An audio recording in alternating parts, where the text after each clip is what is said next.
kembali lagi di channel YouTube saya. Pada video kali ini kita sudah memasuki bab ke-10 yaitu routing. Nah, kita masuk ke materi yang pertama yaitu pengenalan. Nah, apa sih routing itu? Jadi, routing merupakan salah satu fitur yang tersedia pada mikrotik. Routing itu bekerja layaknya kantor pos dalam pengiriman paket. Jadi, dia menentukan jalur tercepat untuk mencapai tujuan. Routing juga dapat diartikan sebagai proses pemindahan paket data dari source ke destination, di mana network keduanya itu berbeda. Nah, proses routing bisa terjadi pada layer 3 pada networking layer, yaitu pengalamatan IP. Nah, untuk mengimplementasikan routing diperlukan peralatan perantara yaitu router. Nah, router merupakan suatu perangkat jaringan yang digunakan untuk menghubungkan banyak perangkat antar network yang berbeda.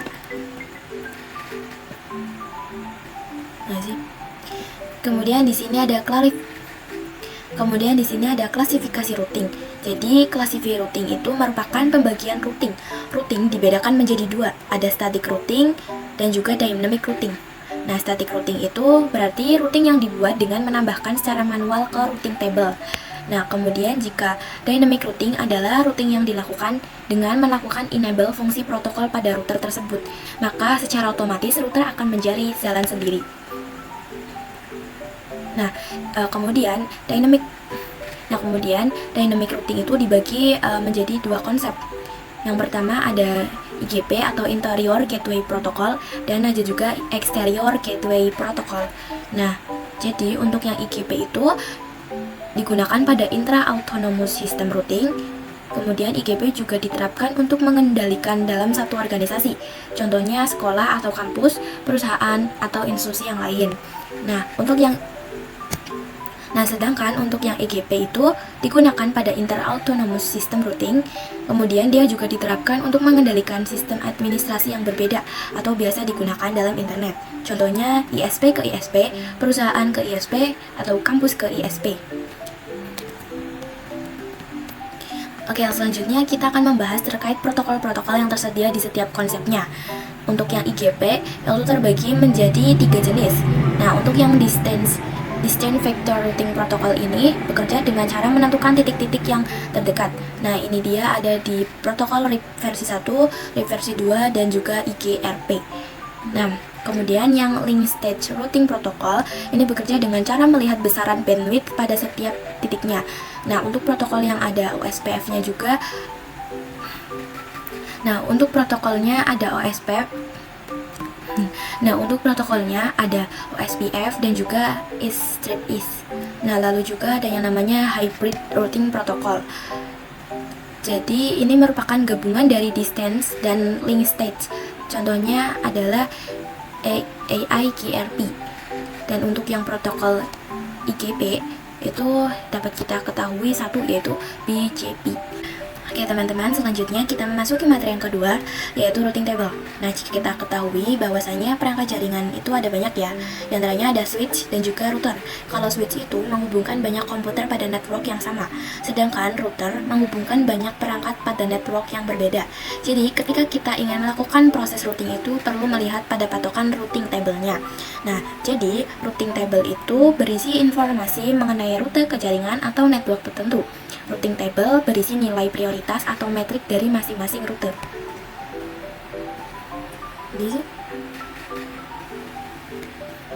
Nah, routing table bisa terbentuk dari semua router yang berasal dari Dynamic Routing Protocol.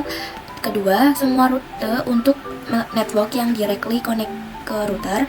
Dan yang ketiga, konfigurasi tambahan atau static route.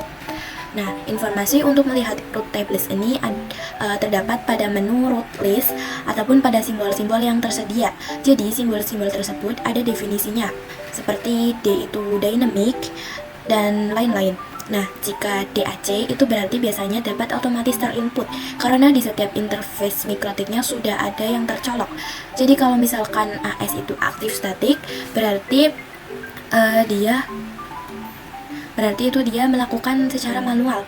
Lalu kalau misalkan DAO itu berarti Dynamic Active OSPF dan lain sebagainya. Oke teman-teman, selanjutnya kita masuk ke materi yang keempat, yaitu static routing. Di sini kita akan bahas yang static terlebih dahulu. Nah, static routing diperlukan dalam beberapa situasi tertentu, tergantung pada kebutuhan spesifik dan karakteristik dari jaringan yang dikelola. Nah, jadi misalkan static routing itu jadi contoh static routing itu sangat beragam. Misal kalian ingin memiliki kantor pusat yang bercabang dan ingin saling terhubung, atau misal di dalam suatu perusahaan terdapat dua router yang ingin saling terkoneksi. Nah, itu bisa menggunakan konsep routing. Nah, apabila cakupan atau pengelolaan jaringan yang kalian miliki masih bisa dihandle, sebenarnya tuh untuk static routing sudah cukup. Nah, kemudian cara kerja static routing itu sama seperti cara kerja routing, yaitu menambahkan informasi pada routing table yang tersedia. Ya, kalau misalkan menggunakan static routing itu, maka kita menambahkan informasi di routing table-nya secara manual, sedangkan jika dynamic routing secara otomatis. Nah, routing table itu informasi untuk menuju rute network tertentu dengan syarat rutenya aktif, baik menggunakan static ataupun dynamic. Nah, rumus static routing itu intinya dia ingin kemana lewatnya mana. Jadi, misal dia ingin ke network A plus gateway-nya lewat mana, nah itu rumus dari static routing. Nah, jadi misalkan di sini router 1 ingin bisa akses network yang dimiliki oleh router 2. Nah, rumusnya berarti ping ke network PCB dan lewatnya gateway yang ether 1. Nah, kemudian karakteristik static routing itu seperti yang pertama, mudah dikonfigurasikan pada jaringan skala kecil, kemudian membutuhkan resource yang ringan, tidak cocok digunakan untuk jaringan skala besar, dan manual konfigurasi setiap penambahan jaringan baru. Ya teman-teman, di sini kita memasuki materi yang keempat, yaitu static routing 2 router. Nah, langsung saja kalian bisa buka Pinet Lab-nya. Di sini saya sudah menyediakan 2 perangkat mikrotik. Nah, untuk yang bagian net ini adalah ISP-nya. Nah, di sini tipenya saya menggunakan yang Cloud NAT. Nah, kemudian untuk namanya di sini saya beri nama ISP. Kemudian kita save saja. Setelah itu kita hubungkan ISP dengan mikrotik satunya. Kemudian di sini kita buka terminal mikrotiknya, lalu kita login. Nah, di sini kita akan cek IP address-nya dengan perintah IP address print. Nah, di sini saya mendapatkan IP yaitu 10.0.137.19/24. Nah, kemudian di sini kalian bisa klik kanan, lalu di sini kita ketikkan di label, ketikkan IP yang kalian dapat di mikrotik satunya.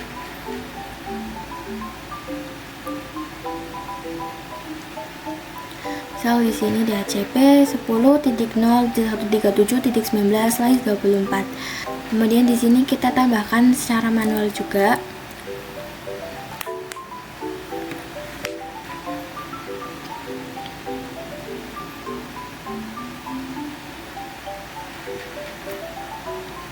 Nah, setelah itu kita bisa koneksikan mikrotik 1 dengan mikrotik 2.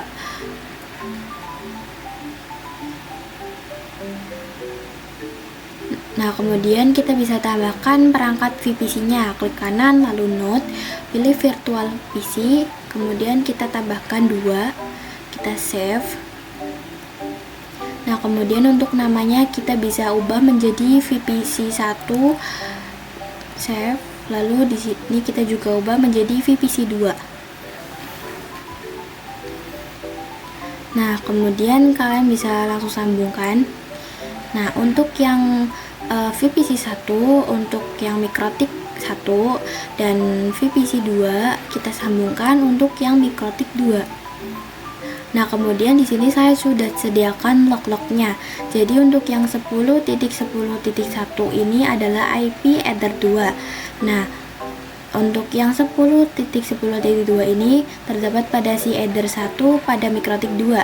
Kemudian 192.168.1 adalah mikrotik 2 yang mengarah adalah IP mikrotik dari IP mikrotik 1.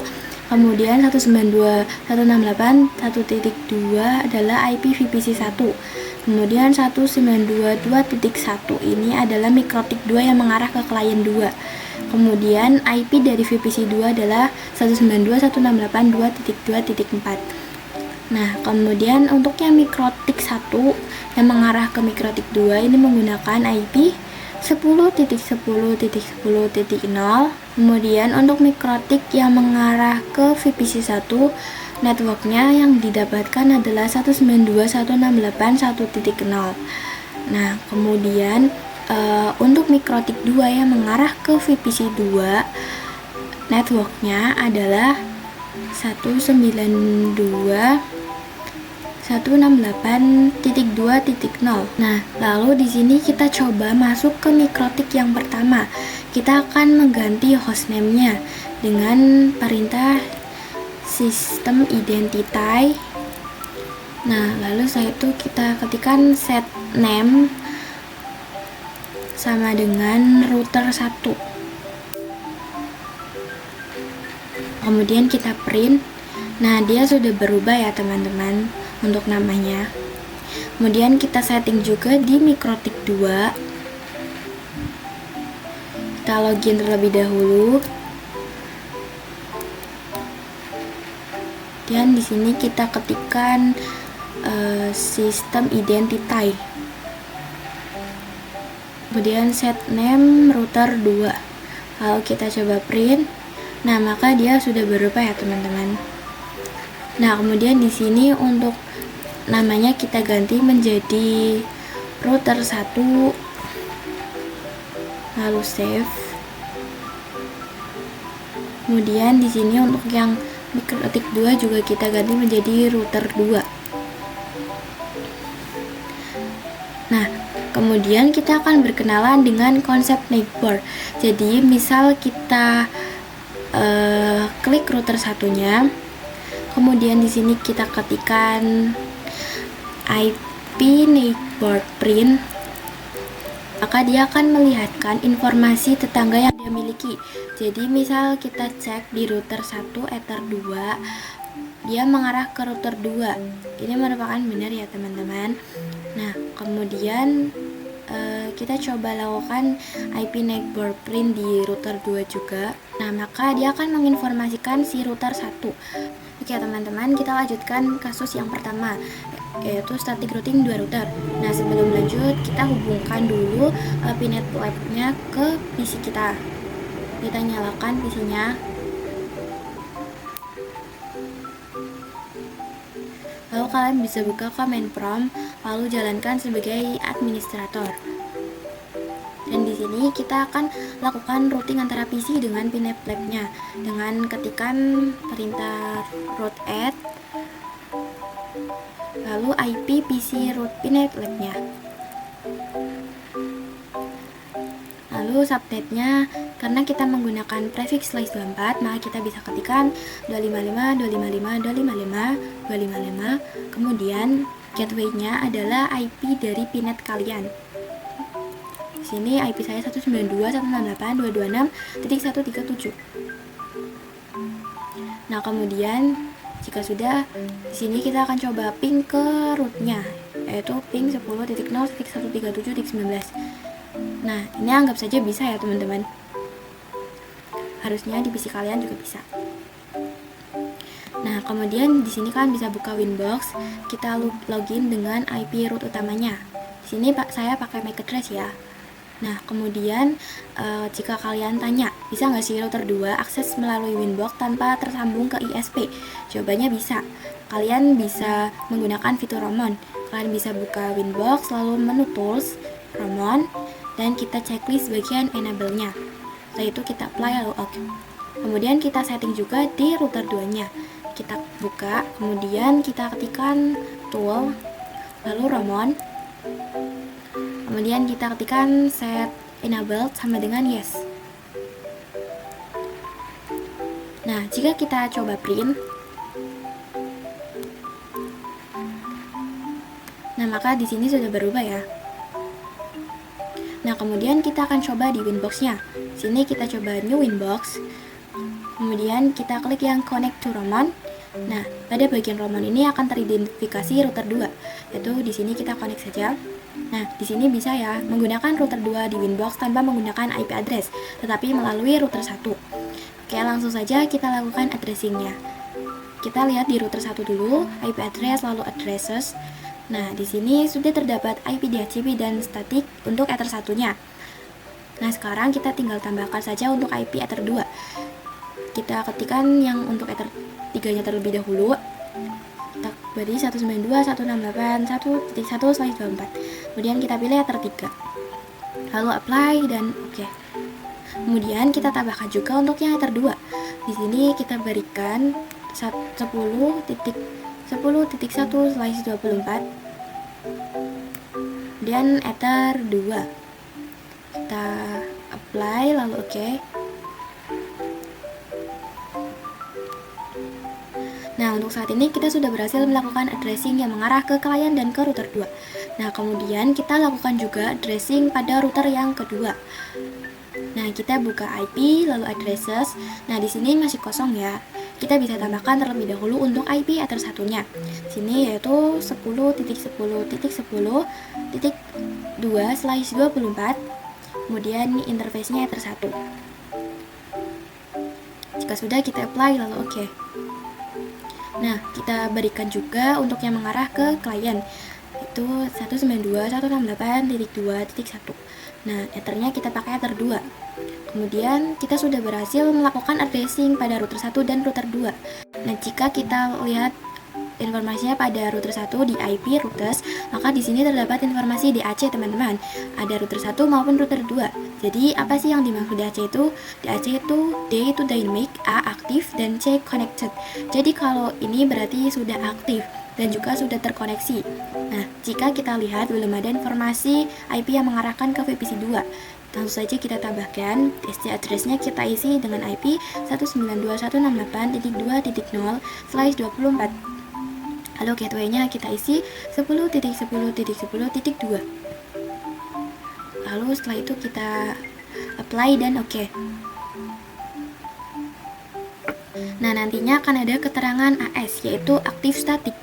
Oke, kemudian kita bisa ke router 2-nya. Kita buka IP lalu routes. Nah, di sini terdapat 2 DAC saja. Nah, di sini langsung kita tambahkan TCP address-nya adalah 192.168.1.0/24. Kemudian gateway-nya yaitu 10.10.10.1. Nah, kemudian jika kita lakukan ping dari router 1 ke kemudian jika kita lakukan ping dari router 2 ke router 1, kita buka terminalnya. Kemudian di sini kita coba cek dengan IP route print. Nah, di sini dia sudah terdaftar ya. Berarti kita bisa langsung saja ping router 1-nya. Di sini kita coba ping 192.168.1.1. Nah, oke, di sini sudah berhasil ya. Selanjutnya kita coba dari VPC-nya. Kita nyalakan dulu pada VPC 1 dan VPC 2-nya kita nyalakan semuanya. Kemudian kita coba show IP di VPC 1. Show IP. Nah, maka di sini dia masih kosong ya, karena kita belum konfigurasikan. Nah, sekarang kita konfigurasikan secara manual. Kalian ketikkan IP 192.168.1.2/24, lalu gateway-nya yaitu 192.168.1.1/24. Nah, kemudian kita juga konfigurasikan di VPC 2-nya. Kita langsung konfigurasikan yaitu IP 192.168.2.2/24. Kemudian gateway-nya 192.168.2.1/24. Nah, jadi kalau misalkan VPC 1 ingin berkomunikasi ke VPC 2 ini sudah bisa. Kita coba di VPC 2, kita ping ke gateway-nya terlebih dahulu. Yaitu kita coba ping 192.168.2.1. Nah, maka di sini berhasil. Kemudian kita ping ke gateway VPC 1. Kita coba ping 192.168.1.1. Nah, di sini juga berhasil ya. Nah, kemudian jika kita coba pada VPC 1 ping ke VPC 2, maka di sini dia juga berhasil. Oke teman-teman, selanjutnya kita lanjut ke materi yang ke-6, yaitu static derouting pendahuluan. Nah, jadi di sini saya akan menambahkan satu perangkat router dan VPC sebagai kliennya. Sini kita ganti namanya menjadi router 3. Nah, kemudian ke my optionnya kita hapus saja. Kita save.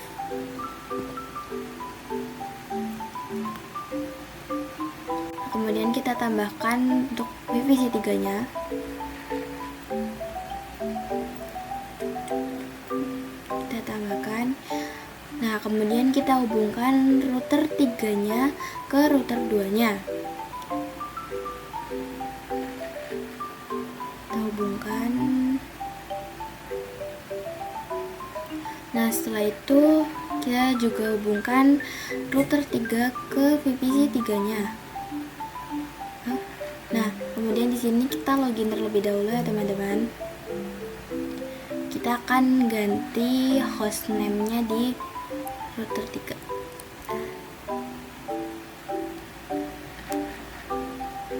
Kita ketikkan komen sistem identity.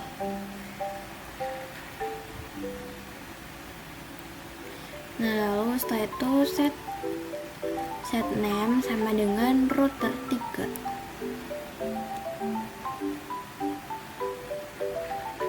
Kita print. Nah, maka di sini dia sudah berubah ya teman-teman. Di sini kita hubungkan ke VPC 3-nya.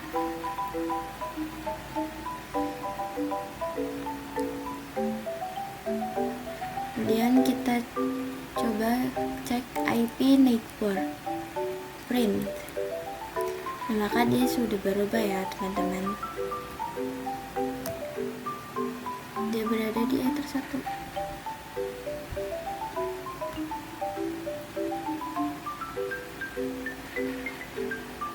Nah, kemudian di sini saya sudah menyediakan log-lognya. Jadi untuk IP untuk ether 3 yang dimiliki router 2 yang mengarah ke router 3 akan mendapatkan IP 110.20.1/24. Adapun IP router pada ether 1 memiliki IP yaitu 10.20.2/24. Nah, kemudian untuk router 3 akan mendapatkan IP yang mengarah ke klien 3 yaitu 192.168.3.1/24. Nah, kemudian untuk VPC 3 kita akan menggunakan 192.168.3.2/24. Nah, kemudian kita akan mengaktifkan fitur Romonnya, yaitu tool Romon, kemudian set enable sama dengan yes. Kemudian kita coba print. Nah, maka di sini dia sudah aktif ya. Teman-teman, kita masuk ke materi yang ke-7, yaitu kita masih di studi kasus yang 3 router. Nah, di sini kalian bisa buka binetnya. Kemudian untuk yang interface router 2 dan router 3 itu dia menggunakan network 10.20.20.0. Nah, sedangkan di router 3 dengan kliennya menggunakan network 192.168.3.0. Nah, selanjutnya kita akan implementasikan static routing pada 3 router ini. Nah, sekarang kita akan masuk ke router 3 melalui new winbox dan kita connect to Roman. Kita buka new winbox lalu connect to Roman.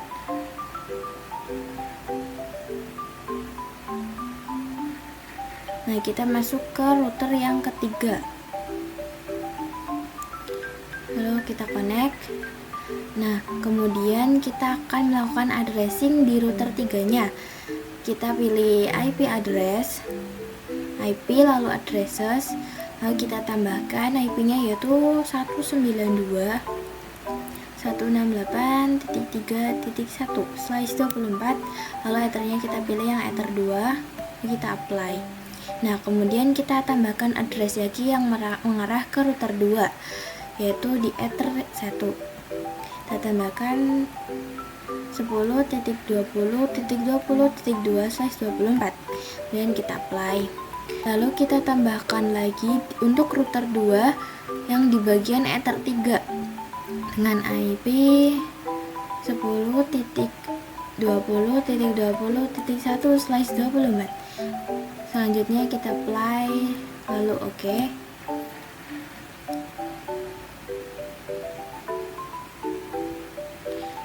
Nah, sehingga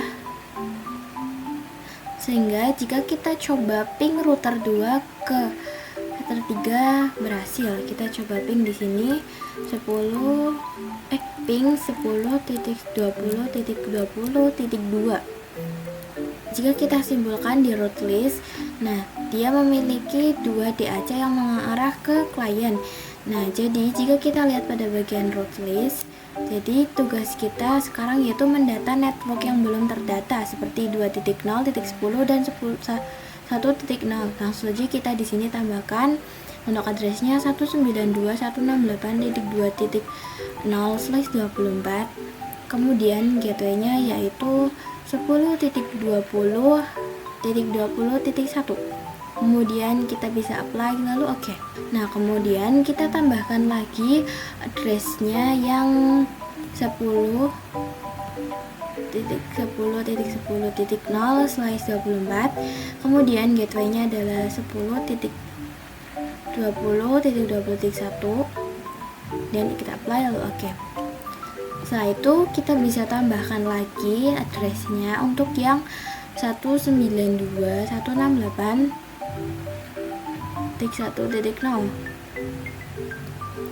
Nah, gateway-nya itu 10.20.20.1. Nah, setelah itu kita masuk ke Winbox router 1. Nah, di sini dia baru berkenalan dengan yang 10.20 dan 3.0. Jadi kita tambahkan addressnya yaitu di sini. Kita tambahkan DC addressnya yaitu 10.20.20.0/24. Nah, kemudian gateway-nya yaitu 10.10.10.2. Nah, selanjutnya kita bisa tambahkan lagi addressnya untuk yang 192.168.3.0/24. Nah, kemudian gateway-nya di sini yaitu 10.10.10.2. Apply, oke. Nah, di sini untuk range nya sudah lengkap ya.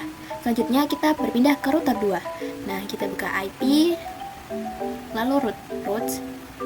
Nah, di sini kita bisa tambahkan yaitu 192.168.3.0/24. gateway-nya yaitu 10.20.20.2. Apply, lalu oke. Nah, di sini juga sudah lengkap ya reachable-nya. Dan langkah selanjutnya adalah addressing ke VPC 3. Sehingga untuk saat ini router 1 komunikasi ke router 3 bisa ataupun ke router 2 ke VPC 1. Nah, kita show IP dulu di VPC 3-nya. Sini masih kosong ya. Kita masukkan IP 192.168.3.2/24. Kemudian gateway-nya yaitu 192.168.3.1/24. Nah, misalkan di sini kita coba ping VPC 1. Kita ping, nah maka dia berhasil. Nah, kemudian saya akan kenalkan tracer pada VPC. Jadi tracer berfungsi untuk melihat jalur estimasi yang digunakan untuk mencapai network yang dituju. Misalkan di sini untuk VPC 3 memiliki IP 3.2. Misal saya mau menuju ke IP 2.2, lalu router mana yang digunakan? Di sini kita coba ping 192.168.2.2. Nah, maka dia berhasil. Kemudian kita menggunakan trace 192.168.2.2. Jadi artinya jika ping ke 2.2 menggunakan router yang mana? Nah, ini bisa kita lihat ke 3.1 dahulu. Lalu gateway-nya yaitu 20.1 dan ke 2.2. Teman-teman, selanjutnya kita masuk ke materi yang ke-8 yaitu static routing path router. Nah, kita buka pinetnya. Nah, pada kesempatan kali ini kita akan kembangkan topologi kita dengan menambahkan satu perangkat mikrotip baru. Di sini kalian bisa klik kanan, lalu untuk name-nya di sini saya beri nama router 4. Kemudian ke option-nya kita hapus dan kita save. Nah, nantinya kita akan melakukan konfigurasi routing dengan metode statik. Di sini saya akan menambahkan satu VPC lagi. Kita rename menjadi VPC 4, kemudian kita save. Nah, kemudian kita hubungkan router 4 ke router 3-nya.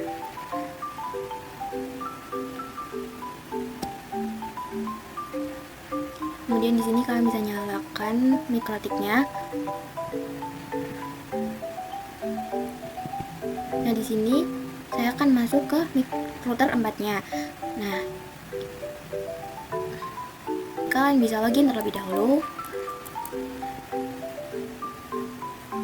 Lisensinya kita N, kemudian kita Ctrl C saja. Kemudian di sini kita akan mengganti hostname-nya pada mikrotik ini, itu dengan command system identify. Kalau di sini kita ketikkan set name sama dengan router 4. Kemudian jika sudah, kita coba print. Nah, dia sudah berganti ya teman-teman. Nanti kita keluar. Kemudian kita akan coba cek IP network print. Nah, dia sudah ada ya teman-teman. Nah, kemudian di sini kita akan sambungkan routernya dengan VPC 4-nya. Nah, karena kita mendapatkan router baru, otomatis nanti kita akan mendaftarkan laptop baru. Jadi kita ganti. Nah, karena kita menambahkan router baru, otomatis kita memiliki network baru. Kita definisikan network barunya di router 1. Di sini kita tulis 10.30.30/24. Nah, kemudian langkah selanjutnya adalah mengaktifkan fitur Ramon pada router 4 ini, agar router 4 bisa diakses melalui Winbox. Sini kita definisikan dulu ya teman-teman. Untuk yang 10.30.0 ini mengarah IP dari router 3 yang mengarah ke router 4. Kemudian 10.30.30.2 ini IP router 4. Kemudian 192.168.4.1 ini untuk network yang mengarah ke VPC 4 TWA. Nah, kemudian kita akan aktifkan fitur Ramon. Kita buka router 4-nya, kemudian kita pergi ke menu tool, lalu Ramon, set enable sama dengan yes. Kita print, dan dia sudah berubah ya teman-teman. Oke teman-teman, kita masuk ke materi yang ke-9, yaitu kita akan melanjutkan kasus yang sebelumnya. Nah, kita buka pinetnya, kemudian di sini kita akan lakukan konfigurasi di VPC 4-nya. Kita show IP terlebih dahulu. Nah, dia masih kosong ya. Kemudian kita tambahkan dengan IP 192.168.4.2/24. Kemudian gateway-nya yaitu 192.168.4.1/24. Nah, kemudian jika sudah, kita coba show IP lagi. Nah, maka dia sudah ada ya teman-teman. Nah, selanjutnya kita akan tambahkan address di router 3-nya. Di sini kita tambahkan yaitu 10.30.30.1/24. Kemudian ethernya yaitu ether 2. Selanjutnya kita apply oke.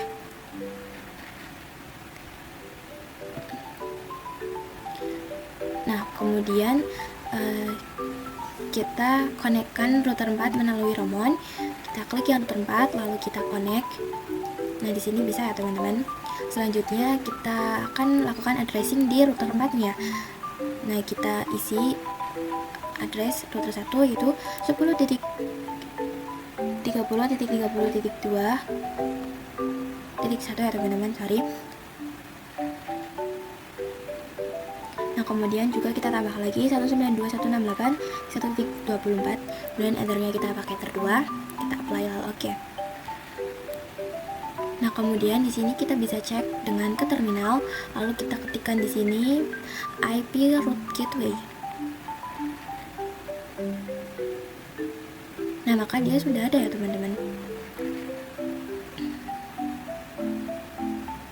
Selanjutnya kita coba ping 10.30.30.1.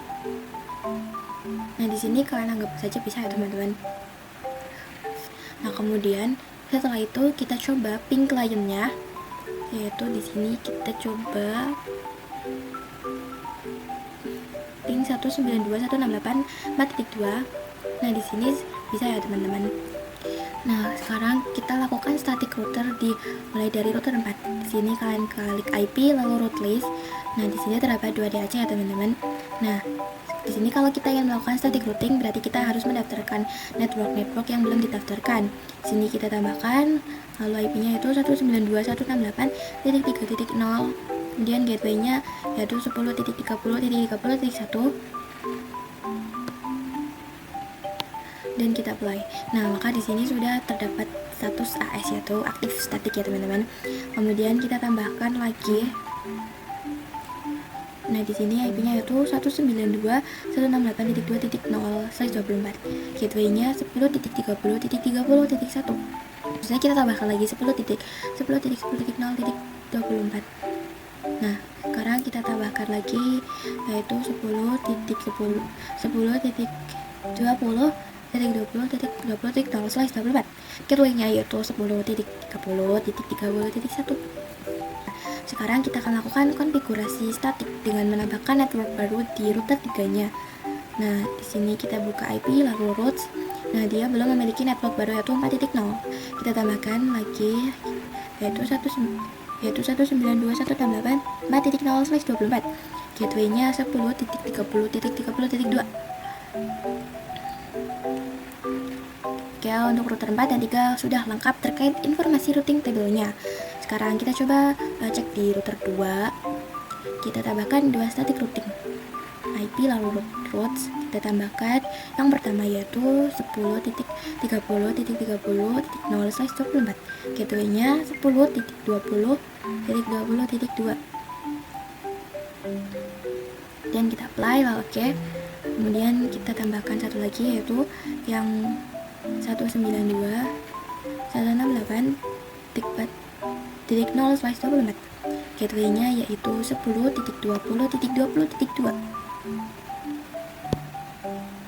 Oke, terakhir kita konfigurasikan di router satunya. Kita tambahkan di sini 10.30.30.0/24. Gateway-nya yaitu 10.10.10.2.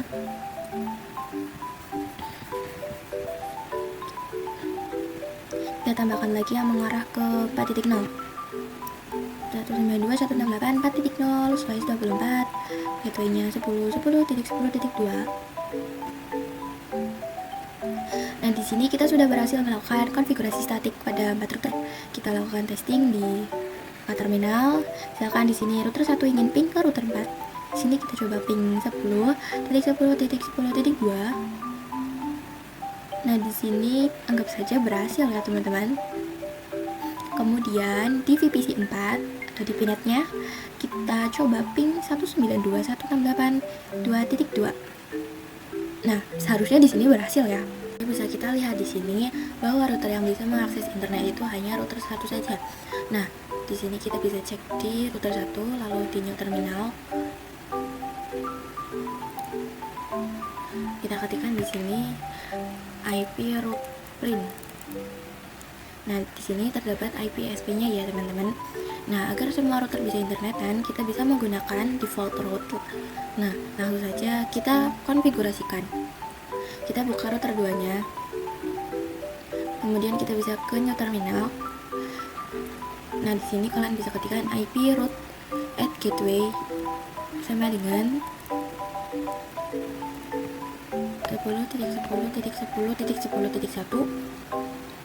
Lalu enter. Kemudian kita cek dengan IP route print. Nah, maka dia sudah memiliki address yaitu default route dengan informasi statik. Nah, selanjutnya kita bisa ke router 3-nya.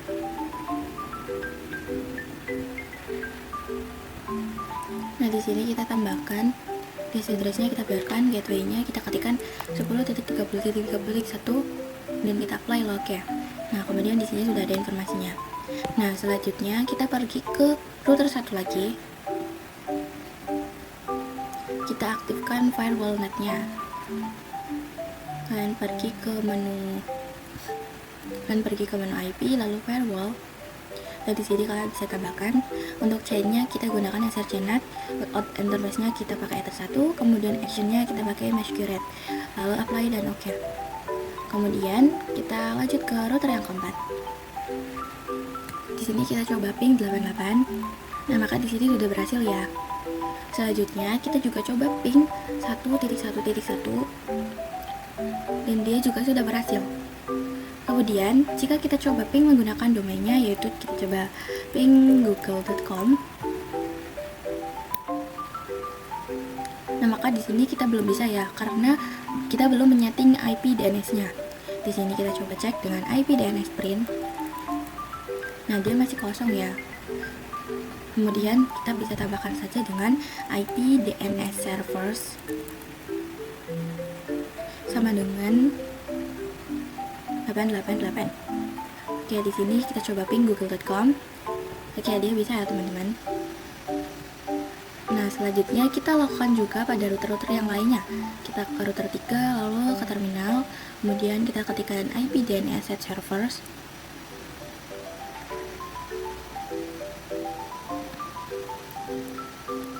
Sama dengan 888. Kita coba ping Google. Nah, maka di sini dia bisa ya teman-teman. Kita pergi ke router 2. Sini kita ke new terminal. Kita tambahkan IP DNS servers 888. Kemudian kita coba ping google.com. Nah, maka dia sudah berhasil ya. Oke teman-teman, selanjutnya kita masuk ke materi yang ke-11, yaitu dynamic routing. Nah, di materi kali ini kita akan membahas tentang dynamic routing. Nah, jadi konsep dari dynamic routing itu ada dua, yaitu yang pertama, routing dinamis merupakan salah satu cara untuk mendistribusikan informasi routing table secara otomatis. Hal ini untuk memudahkan perubahan dan ekspansi saat memiliki jaringan yang sudah terlalu besar. Dan dynamic routing memiliki beberapa jenis. Yang pertama yaitu IGP atau Interior Gateway Protocol, dan IGP sendiri memiliki 3 jenis, yaitu yang pertama distance vector, contohnya ada RIP dan IGRP. Kemudian yang kedua link state atau contohnya SPF dan is strip is. Yang kedua ada hybrid, contohnya itu AIGRP. Nah, yang kedua ada IGP atau Interior Gateway Protocol, dan contohnya itu BGP. Oke teman-teman, selanjutnya kita memasuki materi yang ke-12, yaitu pengenalan OSPF. Nah, OSPF memiliki kepanjangan yaitu Open Shortest Path First. Nah, OSPF sendiri adalah salah satu protokol routing dinamis pada kategori IGP dengan algoritma Link State Protocol LSP. Nah, OSPF support IPv4 versi 2 dan IPv6 versi 3. Konsep cara kerja OSPF adalah dengan mencari rute jalur tercepat berdasarkan bandwidth, delay, dan load. Jadi, dipilih sesuai kecepatan. OSPF merupakan protokol routing yang menggunakan hierarki. Nah, jadi OSPF merupakan protokol routing yang menggunakan konsep hierarki routing. Dengan kata lain, OSPF mampu membagi jaringan menjadi beberapa tingkatan. Nah, jadi OSPF untuk konfigurasi dynamic routingnya bisa dilakukan dalam satu cakupan area atau backbone area. Tetapi kalau misalkan mau dipecah menjadi beberapa area bisa. Ini adalah keunggulan dari OSPF. Nah, kalau misalkan kita singgung area-area yang ada di OSPF, ada banyak. Ada backbone, default area, dan stub area, dan juga not so stubby area. Tetapi kita tidak perlu pusing tentang area-area ini. Intinya kita akan menerapkan OSPF yang ada pada topologi kita. Jadi nanti kalau ada network baru kita bisa aktifkan dynamic routingnya. Oke, di sini kita sudah memiliki topologi static routing yang kita sudah konfigurasikan sebelumnya. Di sini kalian bisa hidupkan lagi routernya. Dan di sini saya juga akan tambahkan perangkat baru. Kita klik yang Mikrotik Router OS. Kemudian namanya saya ganti menjadi router 5.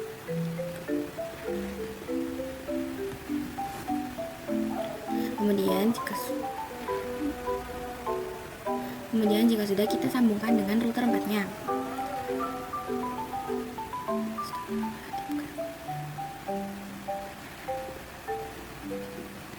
Selanjutnya kita tambahkan perangkat VPC-nya.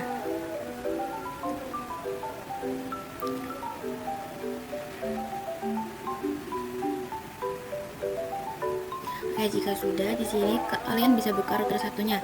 Nah, karena sebelumnya kita sudah matikan, maka otomatis DHCP-nya akan berbeda dari yang sebelumnya. Kita login terlebih dahulu di sini untuk yang router satu.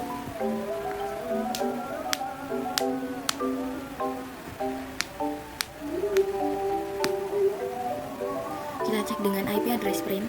Dan di sini punya kalian mesti berbeda ya. Nah, kemudian kita hubungkan lagi Pinet dan juga PC-nya. Kalian bisa buka command prompt-nya.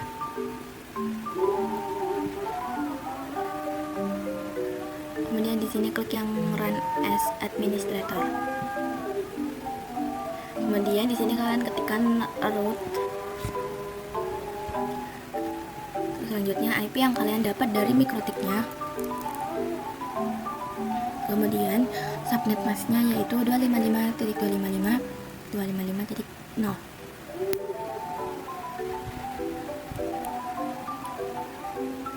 Lalu IP dari Pinet lab kalian.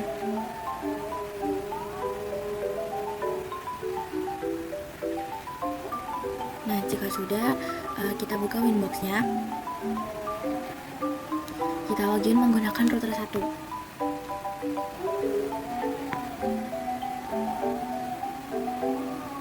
Nah, selanjutnya kita login ke router 2, 3, 4, dan 5 menggunakan fitur Roman. Kita aktifkan dulu. Kita login menggunakan router 2. Kemudian kita login lagi menggunakan router 3.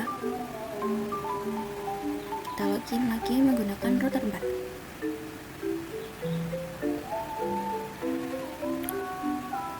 Oke, di sini kita sudah berhasil masuk ke routernya. Kemudian langkah selanjutnya yang akan kita lakukan adalah mendisable IP statiknya. Nah, kenapa? Karena kita akan konfigurasi topologi menggunakan dynamic.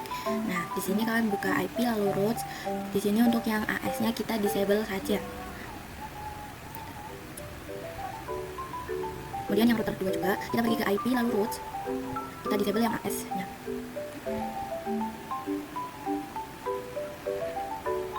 Kemudian kita pergi ke router 3. Kita disable AS-nya. Kemudian yang terakhir router 4. Kita disable.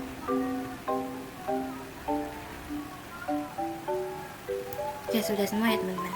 Sekian video dari saya. Jika ada salah kata, mohon dimaafkan. Sampai jumpa di video saya yang selanjutnya ya. Dadah.